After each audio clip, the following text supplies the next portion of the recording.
Hey everybody, welcome back to Video Game Esoteric in our yearly November and December series, the Unported Playlist Hall of Fame, where I nominate and include another game in my Unported Playlist Hall of Fame as far as the channel and the games I love are concerned. And this should be painfully obvious to anyone. You did click on the thumbnail after all. Today we're playing Luigi's Mansion Arcade, and it's a really funny game. It's on a Sega arcade board, it's developed by Capcom, and it's a Nintendo property. Not exactly the three people you'd expect to team up, but they did, and honestly it's absolutely a spectacular light gun style game that plays completely different than anything on the market. It's basically just Luigi's Mansion from a first-person perspective, and you are on rails like in a light gun game, but of course it has all the charm, vibe, and otherwise comedic nature of a Luigi's Mansion title. Before we get too far involved though, do me a huge favor, go down below, hit like and subscribe, and ring that notification bell, definitely helps us out.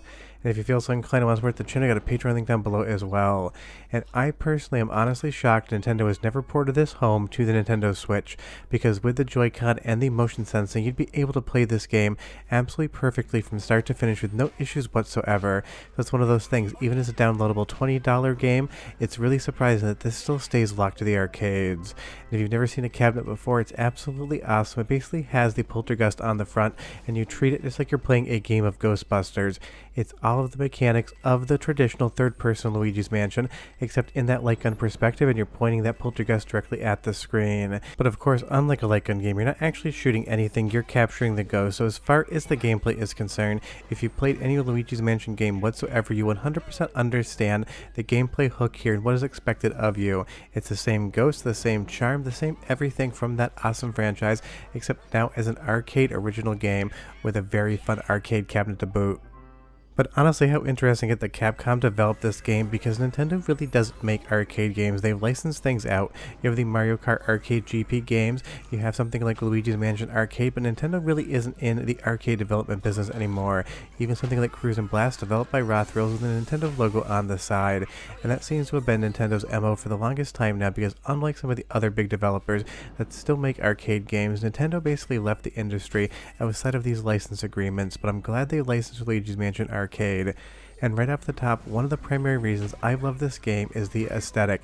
It has all of that fun cartoon Nintendo nature to it, the Luigi's Mansion look and vibe, but of course it's developed by Capcom, so you have a completely different set of artists working on it, but they've done everything to bring the charm and unique graphical stylings of the Nintendo franchise over to the arcade. Now of course, secondarily, you know me, you know the channel, you know I love light gun arcade games, so this 100% has that gameplay hook and mechanic I know and love. There's different branching paths and secret areas. Of course you're trying to play for a high score, because Luigi's Mansion is all about collecting gold, cash, and coins, so that's all here too, but it works so well from the first person perspective. Honestly, I'm surprised again that it took this long to see that. What I really think that this proves is a Luigi's Mansion VR game would be absolutely spectacular. Not like anyone expects Nintendo to get into VR. Obviously the Switch 2 is here, and it's one of those things I'd love to see it, but I never expect it to happen. And the other good part about this game is the boss fights are all unique and different. There's a definite puzzle aspect to them. You have to understand how to avoid their attacks and break down their barrier while being able to actually grab them with a vacuum. And you'll see here, once you do get them attached to the vacuum, that aiming reticle basically works like a Wiimote. If they're at one side of the screen, you want to pull it towards the other. That way you're going to get a more powerful attack. Additionally, there's going to be things like bats flying at you that you can just destroy with that flashbulb, because just like in Luigi's Mansion, you're going to have to use both the flash as well as the vacuum mechanic simultaneously to be able to actually clear the game. It's a slower paced game, and that is fun as well. Kind of feels slightly like it could be developed for children because of the fact that there's not something going on every single second, but honestly from a gameplay and mechanics perspective, it is surprisingly deep and it can be surprisingly difficult. I'm playing this on normal mode, and towards the end you're going to be fighting multiple ghosts at once, and their different attributes, their strengths, their weaknesses, and how you actually manage the screen space becomes technically complex. You'll see these ghosts here have a bucket on their head. They're only susceptible to a certain moment in time, but other ghosts are trying to attack you, so it's really a challenge. And of course it has a spectacular soundtrack, so listen and I'll be right back.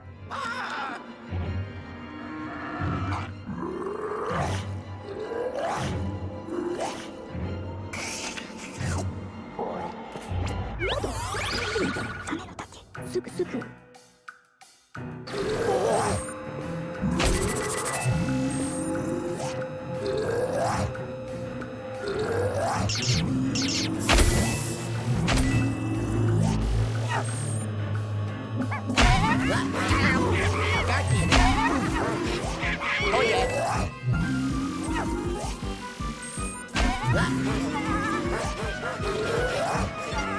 Ho ho!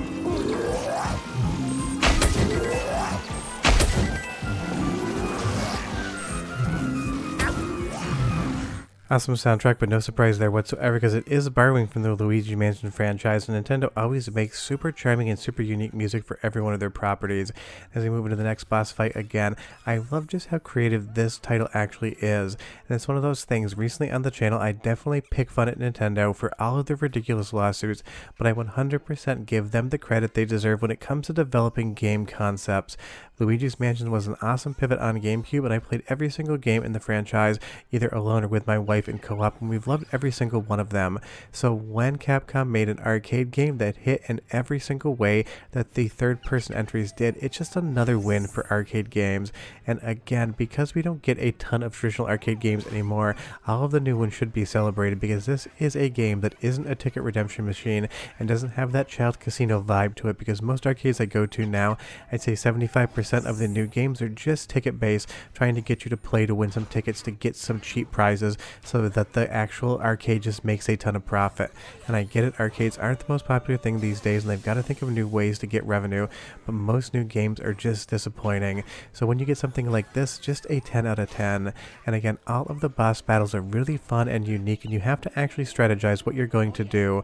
I probably took about 10 or 11 continues in this run because it's been a year or two since I played it, but it's one of those things, if you actually practice, I bet a 1cc on this game would be possible. And the poltergeist in first person is just a mechanic that totally works. Oh, that one ghost in the middle there with that mustache, I'm not sure who that's supposed to be, but I'm pretty sure you could guess at a few ideas. You can leave them in the comments down below if you want to. Every time I see that ghost, it always kind of makes me laugh because it clearly seems like a very historic German figure. And as we kind of go into this third level here, you can see the difficulty absolutely ramp up. Different ghosts have different mechanics, different healths. There's going to be some ghosts that throw objects at you, some that hide from you, some that basically have 2 or 3 different stages to them. And I will say, graphically, especially in this third level, it just looks so good. That pseudo-reflective floor, all of the glow off of the ghosts, their different skins, that green and blue flame coming off the wall. It just sets such a unique atmosphere and vibe, and that's exactly what the Luigi's Mansion console games and the actual 3DS version did so well.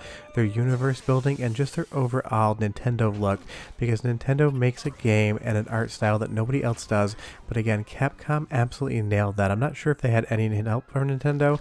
There really isn't any sort of documents from the development time or interviews talking about how the game got made. It is one of those things that popped up and it's been there ever since 2017, although it did take a few years extra to come to the US. The release date for this in Japan was 2015, and then in the US in 2017. Leave me a comment down below and you tell me, have you ever seen a cabinet for the game and have you played it, and what is your impression of it? I think it does a great job of using IR technology to really sell the idea of using the poltergeist. It's one of those things, if that didn't hit, the game wouldn't be as fun, but it 100% just does the job. But one more soundtrack sample and a little bit of a dialogue sample, even though there's not much dialogue. 35 seconds and I'll be right back with a little bit more about the game.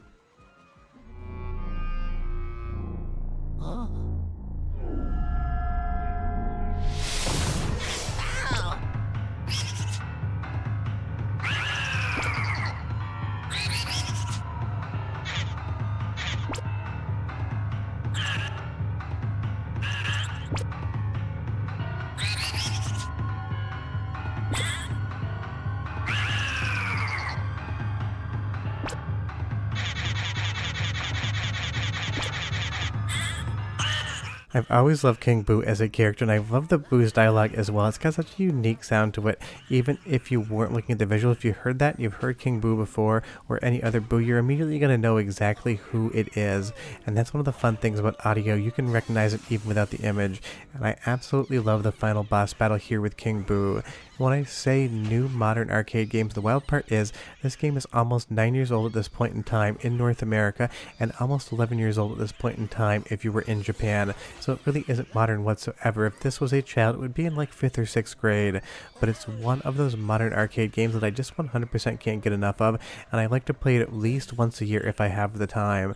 And that is why for the 2025 inductee class of the Video Game Esoterica Hall of Fame, a completely imaginary place that you cannot visit whatsoever because it would just be my house and don't show up unannounced, Luigi's Mansion Arcade is just a straight up 10 out of 10 Hall of Fame classic, and I think you should definitely play it. But we're done. Bye bye.